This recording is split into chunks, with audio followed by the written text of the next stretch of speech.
What up YouTube, it's Misery Hates Company. Today I want to talk to you guys about squad battles. Squad battles has been confirmed to be coming at some point in 2022 to Marvel Future Revolution, and we don't know if that's soon or far away. Now in the notes, the dev notes, it did kind of allude that it would be later in 2020 based off some of the wordage they used, but we truly have no idea. However, if you want to do well in squad battle, you should start planning right now. So in doing so, I want to talk through some of the benefits, some of the hypothetical situations I think could happen with squad battle, and some of what I think would be a good lineup. And if you stay tuned to the very end of the video, I will show you the lineup that I plan on using, that I am actively working on right now. Now, if this interests you, make sure you like the video. If you want to see more videos about Marvel Future Revolution, make sure you subscribe to this channel because I'm bringing them to you. Now, without further ado, let's jump straight into the video. Let's go, go, go, go, go. Okay, so first things first, for anyone who has watched my channel for any amount of time, you should know by now that I am in fact a MAGIK main. So, surprise, surprise, I will be using her for squad battles. Now, let's go ahead and run through all of the characters. So Doctor Strange is in a very unfortunate spot in the game right now, and it also makes it very difficult for planning purposes because they have very openly said that he's going to be getting a buff because he was unintentionally nerfed in the last patch. That's concerning because we have no idea what they're going to change. So he could either become, Star-Lord level eliteness after a buff, or he could get the Captain America or Captain Marvel nerf unintentionally. So it becomes very difficult to plan and even make a build around him when we have no idea what skill set he has and how it's going to change and what is truly going to be the best for him. In his current state, if I were to rank him, he is easily the weakest because he shoots his little spaghetti noodles out. And from a PvP aspect, which is what I would say safely assume the squad battle is going to be. I mean, I guess there's a rare chance it could be a PvE race where you go through like a dungeon and kill as many people as you can and race the other person. But I'm pretty sure it's going to be PvP in the aspect of it's like one squad against another. Very likely to be one character being used at a time, but that's just me hypothetically thinking. So for that, I would not rank Doctor Strange all that high. Speaking of Star-Lord was recently buffed and is in a very good spot, and most people are starting to either switch or to really respect Star-Lord's more when it comes to PvP. So he does have a very good viability, especially if it's truly a 1v1 situation. He can do very well in that arena. To that same accord, Iron Man is also in a very good spot right now. He actually got a bit of a buff to his spin blade. I mean, they decreased the cooldown, but did increase the damage. So people are getting one shot, myself included, by very high-powered and well-built Iron Man. So he is also one that I would consider to be in a very good balanced spot in terms of PvE and PvP. So it would be easy to level. That's why I reference PvE if you don't already or if you're not already working on him. And then from PvP in his current state, he can delete people pretty easily. And he has a very good toolkit that's pretty easy to build around. So he's a pretty good contender in my opinion. Next up, we have Spider-Man. Now, Spider-Man is not one of my favorite characters. That's just because he's pretty annoying. He's very difficult to hit in PvP scenario if you have little accuracy. It requires basically anyone and everyone to have an additional amount of a stat they wouldn't have normally wanted, being accuracy.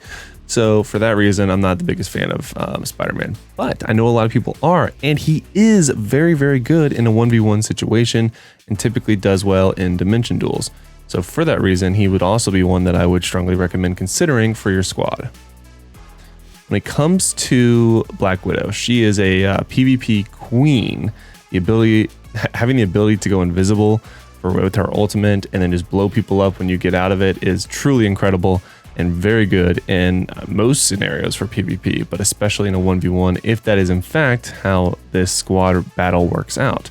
So another good contender. Now Storm, on the other hand, is the queen of PvE. She does fantastic in dungeons. She does great in raids. When the invasions are out, she is topping charts. She is just a monster at PvE. When it comes to PvP, she can be a little squishy.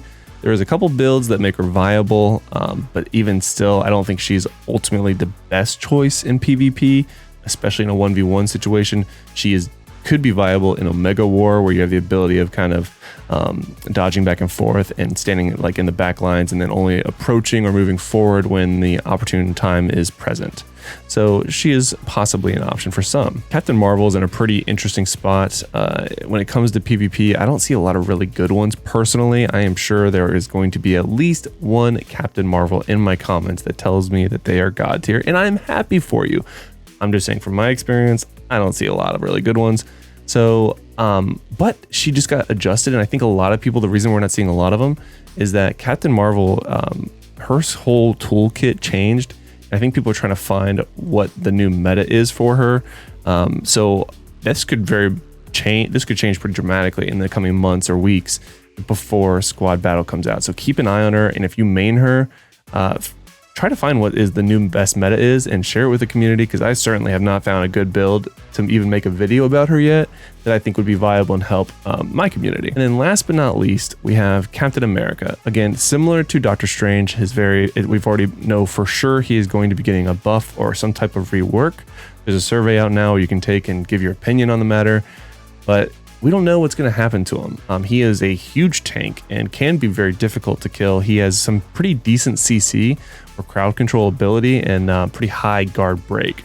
So if you get hit by several of his moves in a row, there's a very high probability you're going to be on the ground or on your back in dimension duels, just taking a beating. Now, he cannot always capitalize on the damage from those situations, but I have definitely lost to a couple Captain America's in dimension duels with my MAGIK, and usually it's because I mistimed my dodge and they broke my guard and then just destroyed me. But you know, this could be a possible thing for this new meta again, but we need to keep in mind that he is going to change to some degree, maybe a lot, maybe a little, maybe it's just stats, we have no idea. But keep an eye on Doctor Strange and Captain America, because we don't know what's going to happen with them. So that's a quick breakdown of all the different heroes and how I would assess their skill set into squad battles whenever they come out. Now, as promised, I did say that I would tell you the squad that I plan on making for, and I'm actively working on for squad battle, and that is as follows. So of course we have at the 1 spot, we have MAGIK. Now I have 2 different scenarios that I'll share with you guys. The first one is in the event that it's only 3 people that are in the squad, and then I will show you in case it's 5, because I don't see it being more than that. I don't see you using a true full squad. I really do think it's gonna be somewhere between 3 or 5. At least that is my guess. So in the event it's a 3-person squad, I plan on using, again, MAGIK, and then I actually plan on going back to my old main, which would be Star-Lord. Star-Lord is in a very good spot. His 1v1 capability is incredibly high, and I think that I should have just stuck with him. I mean, I love my MAGIK, but Star-Lord is an absolute machine right now.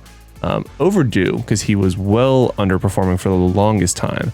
But right now in the current meta, that flame build is just, whew, and tied with certain specializations that have been around for a while, but allow you to use your dodge as an attack instead of really a defensive move.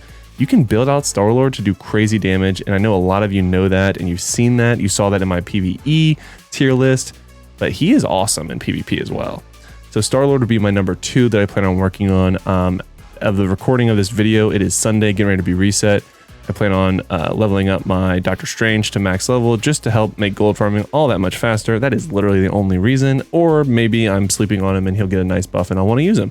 But after that, I do plan on getting my Star-Lord to 120, which, by the way, I would take a minute to mention, you should be working on all of your characters to get to 120. Do your dailies on your main and then work on your ults, because you need that squad rank to be as high as possible. Again, I've seen my squad rank shoot up quite a bit after trying to level up some of these other characters, and you should definitely be doing the same, because to come time for squad battle, your squad rank is obviously going to be a very necessary evil that you should have been working on this whole time.